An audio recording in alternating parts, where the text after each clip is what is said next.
So, my dear students, today we are going to learn a new chapter which is Wild Duck. This chapter is written by Ramesh Gunesekera. ये chapter लिखा गया है रमेश गुणेशेखरा के बारे में और ये क्लास 6 का बुक है जिसके बारे में हम लोग पढ़ रहे हैं। चलो तो सबसे पहले हम राइटर के बारे में कुछ जान लेते हैं। Ramesh Gunasekara was born in Sri Lanka. Ramesh Gunasekara कहाँ पैदा हुए थे? श्रीलंका में बॉर्न हुए थे। एंड लिव्स इन ब्रिटेन, और कहाँ रहते थे? ब्रिटेन में रहते थे, है ना। Having spent his early years in Sri Lanka, वो अपने शुरुआती जीवन में कहाँ पे अपना समय बिताया था? श्रीलंका में। He explores many aspects of his native land in his writings. तो वो जो शुरुआती समय में अपने जीवन के शुरुआती दिनों में श्रीलंका में रहते थे तो वो अपने अपने कंट्री के बारे में बहुत कुछ जान गए थे, और ये सारी चीज़ें उनके राइटिंग्स में भी हमें देखने को मिलती है कि वे अपने नेटिव प्लेस के बारे में कितने अच्छे से लिखते हैं। His fiction has been translated into many languages, और उनका सोच, उनका विचार जो है ना बहुत सारे लैंग्वेजेस में, बहुत अलग अलग तरह के भाषाओं में उनकी कहानियों को लिखा गया है, ट्रांसलेट किया गया है ना। तो उन्हीं में से एक हम ये आज पढ़ने जा रहे हैं जिसका नाम है वाइल्ड डक बाय रमेश गुणेशेखरा। तो चलो इस चैप्टर को हम शुरू करते हैं।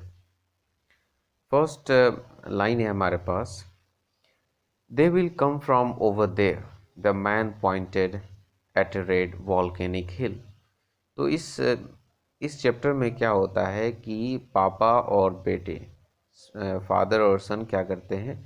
शिकार करने जाते हैं। उसी के बारे में ये टोटल स्टोरी है। तो इस स्टोरी को हम लाइन बाय लाइन पढ़ेंगे और इंग्लिश टू हिंदी ट्रांसलेट करेंगे, है ना। तो पापा क्या कह रहे हैं बेटे से, सन से, they will come from over there, the man pointed at a red volcanic hill. अब देख रहे हो पिक्चर में यहाँ पर ये लोग क्या है ना, इन लोगों के पीछे एक पहाड़ दिख रहा है, एक चोटी दिख रहा है, और वॉल्केनिक मीन्स होता है कि जिसमें ज्वालामुखी फटता हो, है ना, जिसमें विस्फोट होता हो, उसको कहा जाता है वॉल्केनिक हिल। तो वो बता रहा है फादर अपने सन को कि वे लोग जो वाइल्ड डक जो हैं वे लोग उधर से ही आएंगे, है ना। He and the boy both he and the boy both had guns resting across their knees। और फादर के पास और सन के पास, दोनों के पास बंदूकें थी जो कि उनके नीज के पास में रखी हुई थी, नीज के पास में अटैच की हुई थी। दे sat facing each other in a small motionless boat with the oars tucked in। और वे अभी क्या हुआ था, वे एक नाव में बैठे हुए थे जो कि अभी रुकी हुई थी, चल नहीं रही थी। विद द ओर्स टक्ड इन, और जिसमें चप्पू लगे हुए थे। जो ओर्स मीन्स क्या होता है? चप्पू होता है। देखो एक चप्पू इस बच्चे के हाथ में है, इस साइड में, है ना। तो इसको क्या कहते हैं? इसको पतवार भी कहा जाता है, जिससे नाव को खेने का काम किया जाता है, नाव को चलाने का काम किया जाता है। तो वे लोग स्मॉल नाव में, बोट में बैठे हुए थे लोग, जो कि चल नहीं रहा था और जो अभी रुका हुआ था, और उसमें पतवार लगे हुए थे। Are you ready? He asked his son. Father पूछा अपने सन से कि बेटे क्या तुम तैयार हो? यस, हाँ मैं तैयार हूँ। They come in clouds, huge clouds moving very fast, है ना। और पापा बोल रहे हैं सन से कि वे लोग हैं ना, वे क्लाउड्स में आते हैं, मतलब वे झुंड में आते हैं ना, और बहुत फास्ट आते हैं। बहुत मतलब उनके मूव करने का, उनके फ्लाई करने का स्पीड क्या होता है? बहुत फास्ट होता है। He moved his arm in a wide sweep, rocking the boat। और ऐसा कहते हुए पापा क्या करने लगते हैं? उसके पापा बोट चलाने लगते हैं, है ना। You have to be quick, shoot fast। और फिर ये उसको बोलते हैं, एडवाइस देते हैं कि जब वो क्या है ना, जब वो आए, झुंड में आए, तो तुम्हें क्या करना होगा? तुम्हें बहुत जल्दी जल्दी शूट करना होगा, मतलब बंदूक चलाना होगा, है ना, वरना तुम शिकार नहीं कर पाओगे। तो उसके पापा उसको सिखा रहे हैं कि शिकार कैसे किया जाता है, हंटिंग कैसे की जाती है ना। Okay. The boy ran the boy ran his finger down the cold blue barrel of his gun.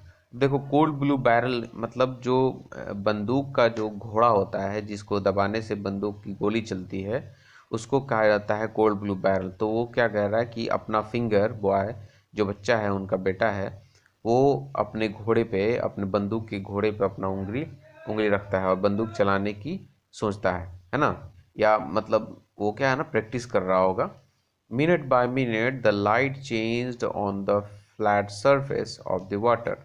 Orange, red, mauve seeped from the sky. अब देखो एक वर्ड आया है इसमें सीपेड। सीपेड का मतलब यहाँ पे दिया हुआ है came down from the sky to the surface of the water below. अब देखो एक तो क्या था कि वे लोग जो है ना, यहाँ पे एक और लाइन पढ़ने से क्लियर होगा, इट वॉज लेट आफ्टरनून। अब देखो क्योंकि वे लोग आफ्टरनून में गए थे। कब गए थे? आफ्टरनून, दोपहर में वे लोग गए थे शिकार करने। तो दोपहर में क्या होता है ना, आकाश का जो स्काई का जो कलर होता है वो थोड़ा सा येलोइश और रेडिश हो जाता है। तो क्या था, ऊपर के आसमान का रिफ्लेक्शन पानी पे पड़ रहा था, तो पानी का कलर भी क्या हो जा रहा था, कभी ऑरेंज हो जा रहा था, कभी रेड हो जा रहा था, है ना, जो कि ऊपर आसमान से स्काई का रिफ्लेक्शन आ रहा था। अ लेक इन अ वाइल्डरनेस, और जो लेक था वो बहुत ही रफ था। क्या था वो, उसमें बहुत ज़्यादा मात्रा में वाटर था, वाटर बॉडी जो था। तो वाइल्डरनेस होता है मतलब जंगलीपन जहाँ लगे, रफ कंट्री मतलब ऐसा इलाका जहाँ पे ज़्यादा मतलब वाइल्डनेस हो। ओके, यू लोडेड पूछ रहा है, फादर पूछ रहा है यू लोडेड, क्या तुमने अपने गन को लोड कर लिया? यस, हाँ मैंने लोड कर लिया। Remember M ahead, remember am well ahead. अब पापा बोल रहे हैं उसके कि अच्छा एक काम करो, जब तुम निशाने लगाओ ना, जब तुम निशान लगाओ मारने के लिए, शूट करने के लिए, तो थोड़ा सा आगे लगाना निशान को, है ना, एम को थोड़ा सा आगे लगाना। You have to imagine the flight path, और तुम्हें क्या करना होगा, तुम्हें फ्लाइट पाथ को इमेजिन करना होगा कि कहाँ से वे लोग उड़ कर आएंगे, है ना। To be dead, to be dead on is not easy. देखो to be dead on is not easy का मतलब यह है कि एक ही बार में निशाना लगाना इतना आसान नहीं होगा। एक ही बार में निशाना लगाना इतना आसान नहीं होगा। तो तुम्हें सारी चीज़ें क्या करनी होगी, इमेजिन करनी होगी, और तुम्हें एकदम परफेक्टली काम करनी होगी। But you have to manage with just one shot, और तुम्हें एक शॉट में एक को मार गिराना होगा। आई नो, ये बोल रहा है बच्चा कि हाँ ठीक है मैं जानता हूँ।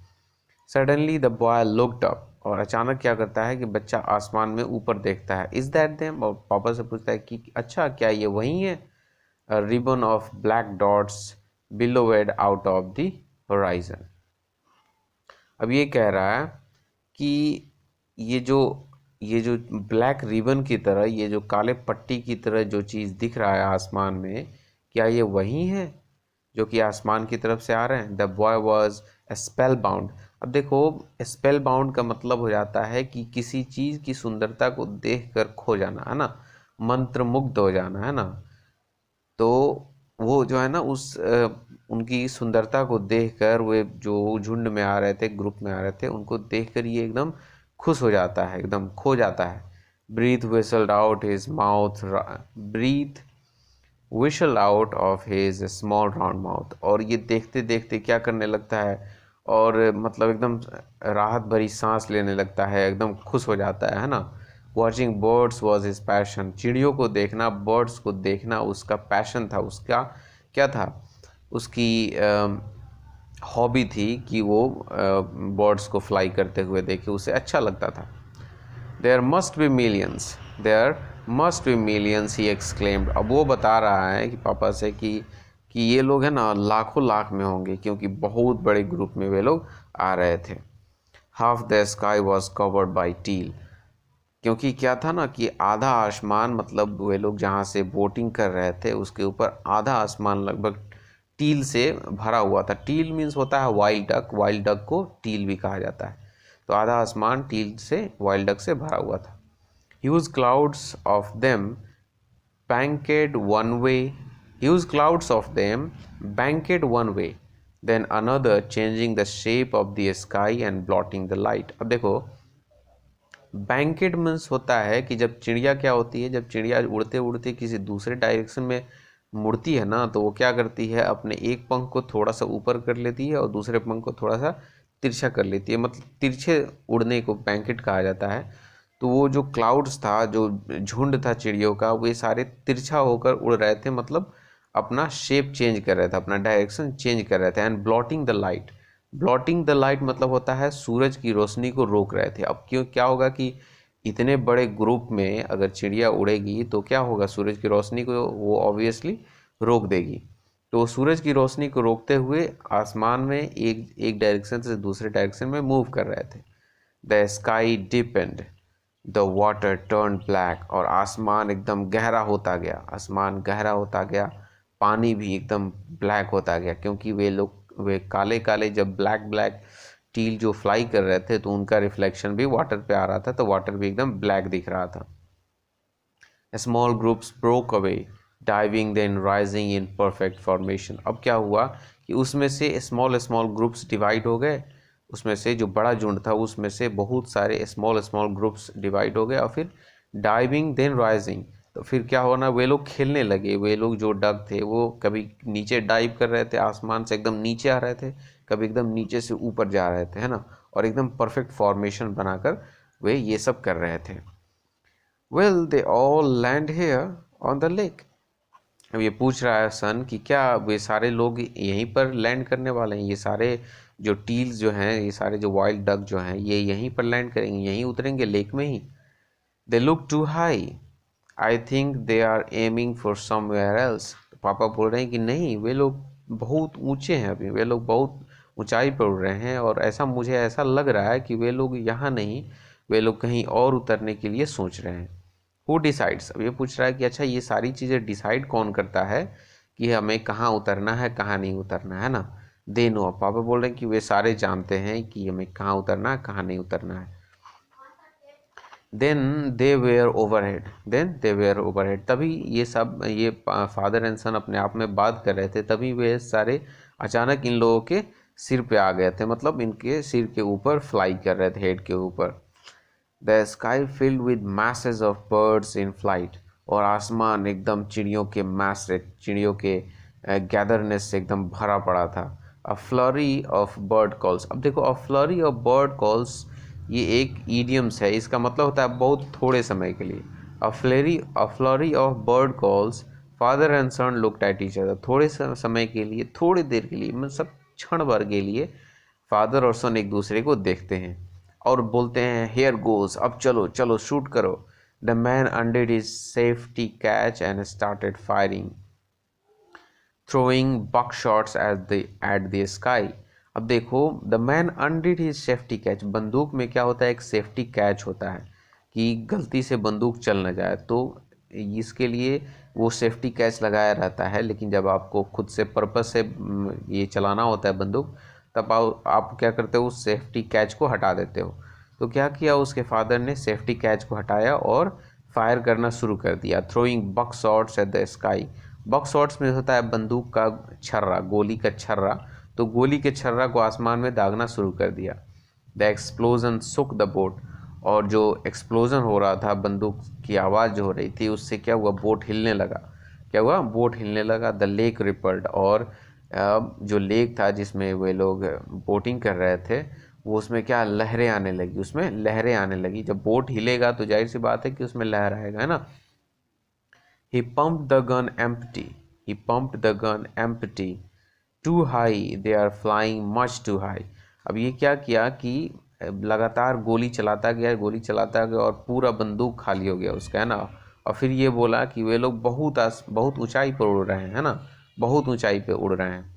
His son slowly raised his rifle. अब क्या हुआ कि अब ये इसका फादर ने अपना सारा गोली ख़त्म कर दिया, तब सन ने अपना राइफल उठाया। He had a more patient and steady hand, और उसका जो सन था वो ज़्यादा सब्र करने वाला था, है ना, उसमें बहुत ज़्यादा पेशेंस था, और वो बहुत एकाग्र था, है ना, बहुत केयरफुल था। He picked a single speck of the mass in the sky. अब क्या किया उसने, सिर्फ एक ही स्पॉट चुना उस भीड़ में, उस ग्रुप ऑफ टील्स में, कि मुझे इसी स्पॉट पे गोली मारना है ना। The leader of the formation flying towards them, और वो जो स्पॉट उसने चुना था, उसी स्पॉट पे उन सारे जो डक्स का, जो वाइल्ड डक्स का लीडर जो है ना, वही फ्लाई कर रहा था। ही एम्ड एंड फायर्ड, उसने क्या किया, उस लीडर पे एम किया और फायर कर दिया। द एस्पेक्ट प्लमेटेड, और क्या हुआ, वो जो उसकी गोली लग गई और वो नीचे आ गिरा। कौन नीचे आ गिरा, very fast and suddenly. Very plummeted means होता है वेरी फास्ट एंड सडनली, तो वो जो जो एस्पेक्ट था, जो उसने एरिया को टारगेट किया था, वो एरिया को गोली लगा और वो पर्टिकुलर एरिया नीचे गिर गया, है ना। You got the leader. अब उसका फादर बोला, अरे वाह, तुमने तो लीडर को ही मार डाला। द मैन चीयर्ड, खुशी से बोल उठा। Another bird swiftly took its place, they were all leaders by instinct. अब देखो कि क्योंकि इसने क्या किया था, इसने तो उनके लीडर्स को ही मार गिरा दिया ना। तो क्या किया, जब उसके लीडर, उन सारे बर्ड्स के लीडर जब मारा गया, तो उसमें से एक चिड़िया पीछे से आगे आ गई और लीडर का जगह ले लिया, क्योंकि वे सारे जो है ना बर्ड्स जानते हैं कि हमें कब और कैसे लीडर बनना है। तो they were all leaders by instinct. I want to find it. अब ये बोला है कि मैं उसे खोजना चाहता हूँ, कि जो मैंने मार गिराया है, मुझे उसे खोजना चाहता हूँ, मैं खोजना चाहता हूँ उसे। The boy put down his rifle and took the paddle. Did you see वे। अब क्या किया, उसने बंदूक रखा और ये नाव का पतवार उठा लिया कि चलो उसे अब ढूंढा जाए। और ये पूछ रहा है कि आपने देखा कि वो कहाँ गिरा है। It fail just behind the bulrushes, go round that way. अब ये बोल रहा है कि उसका फादर कि हाँ ये देखो कि वो जो bulrushes जो है ना, जो जो झाड़ी है, उसी के पीछे शायद वो गिरा है, चलो वहाँ पे चलते हैं, देखते हैं। The boy moved the boat against the tide of teal still wheeling overhead.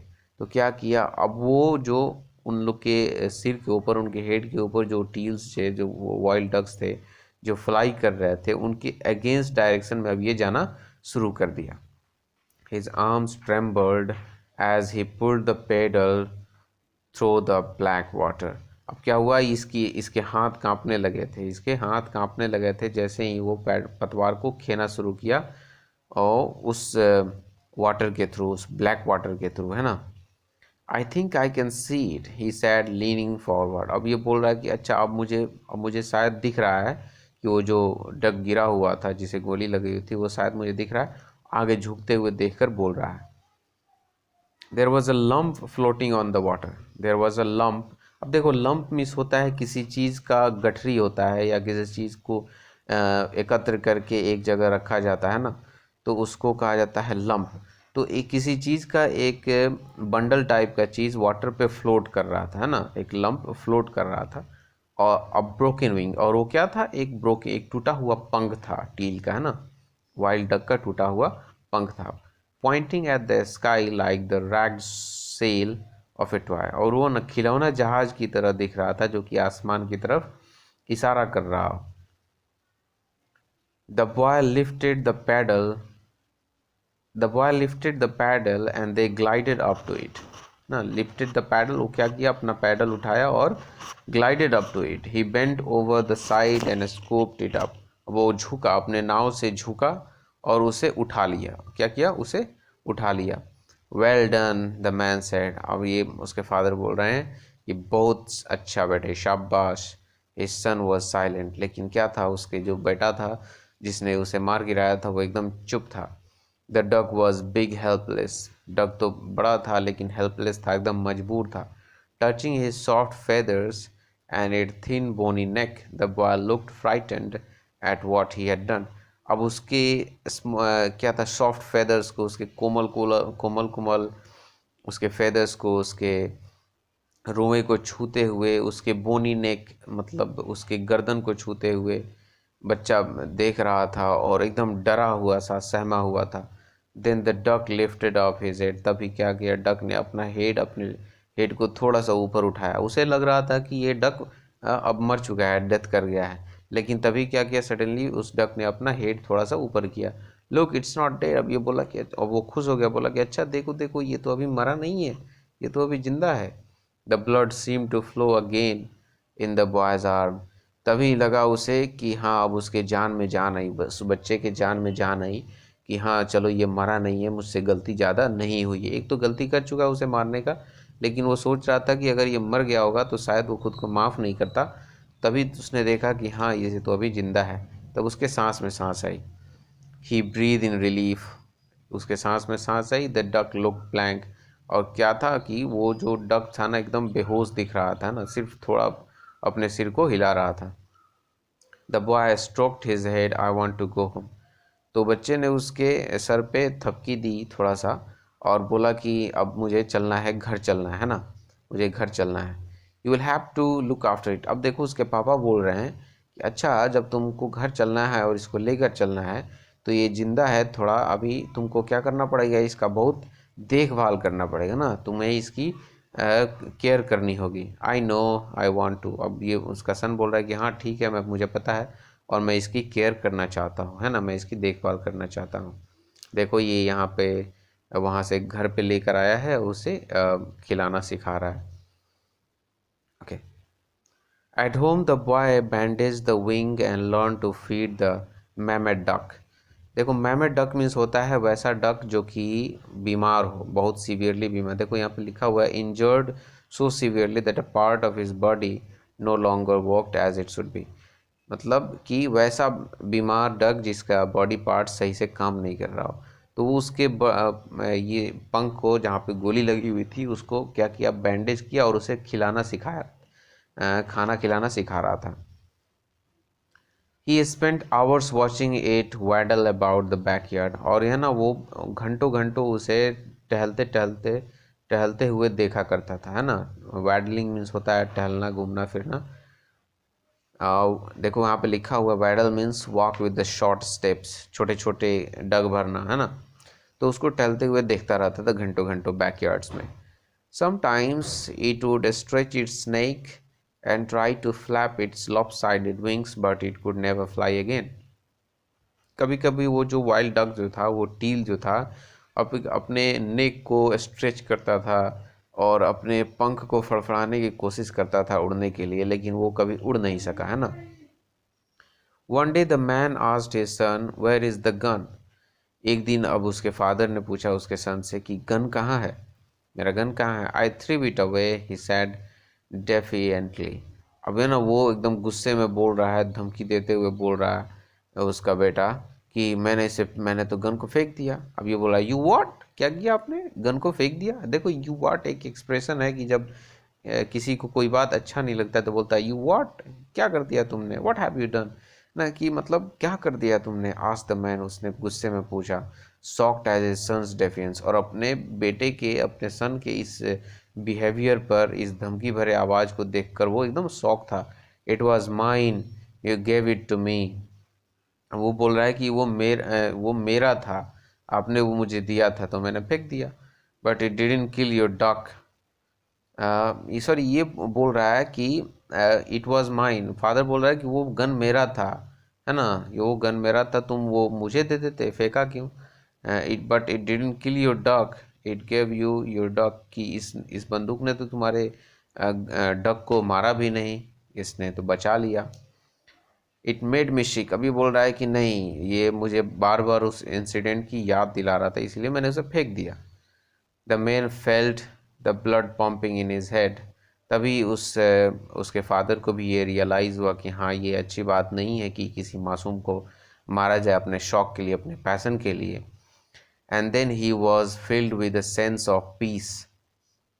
he found he was relieved the gun had gone, है ना। And then he filled with a sense of peace, और ये सोचकर उसे अच्छा लगने लगा और वो शांत हो गया, उसका मन शांत हो गया। he found he was relieved, he found he was relieved that the gun had gone, और उसके ये जानकर भी अच्छा लगा कि चलो अब गन खो गया तो खो गया ना।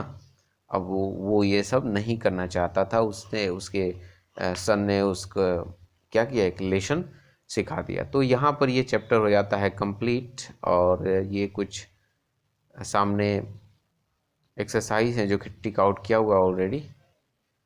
तो मिलते हैं हम नेक्स्ट चैप्टर में फिर से एक नए चैप्टर के साथ और नए एक्सप्लेनेशन के साथ। आपको ये चैप्टर कैसा लगा आप ज़रूर कमेंट्स करके बताओ, है ना। अगर कोई कहीं पे डाउट हो तो आप मुझसे पूछ सकते हो कमेंट सेक्शन में। Okay, see you in the next session, till then take care of yourself, bye bye.